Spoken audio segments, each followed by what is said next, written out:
engaged or about to be merging households in a marriage. Michael Wagner from the Welch Group joins us with some pointers for couples and their finances to avoid disaster. Good to see you this morning. Good morning. I know you guys have worked with a lot of couples in terms of planning their finances, their personal finances.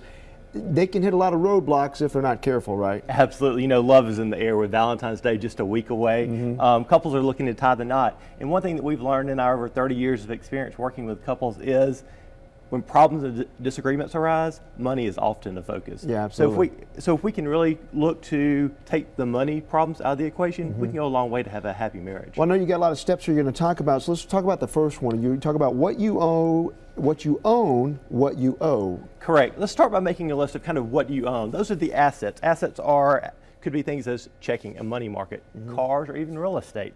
And then what you owe, liabilities, could be credit cards, balances on credit cards, car loans, or even mortgages. Right. And you certainly don't want to go into a relationship with debt. Correct. I would think that would be a and I bad think thing. that's the next step too, is kind of knowing what you make, disclosing what you make, and sharing that information, because you know nothing starts a marriage off worse than going in there and then there being a surprise that your spouse or partner is not in good financial shape. Right, so you got to have that just to know what your budget's going to be if you don't know what the other's making, right? So you talk about dreaming big dreams. What do you mean by that? So I mean, this is really the fun part of the whole process is just imagine for a minute there are no limitations on money, time, or anything. What would you want to do with your life?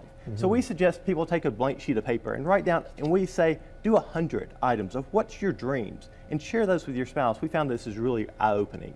Yeah. And that kind of rolls into the fourth one, specific financial goals. And really when you take that dream sheet, take a look at identifying 2 or 3 of those things and make those short-term and long-term goals. Short-term goals could be paying for the wedding expense or saving enough for the honeymoon. Right. Longer-term goals could be paying for a down payment of the home or starting a small business. Yeah. Well, what if the dream though is for me like to live in a hut in Fiji? Is that, Absolutely. that needs to be a sheer dream, a goal that we're both shooting for. I think that's your point, right? Absolutely. Establish what the dreams are and then kind of agree on the goals to get there. All right. So your worst financial nightmare, is that something you need to plan for? Like, what are you talking about there? I think you almost just discussed what are your financial. I mean, if you come from a family that's always struggled with money, just explaining that. And I think it's good to be able to share stories of where you come from and be able to share bad financial times and good financial times. So I think strong communication is the key to healthy marriage. Well, I don't think there's any doubt, because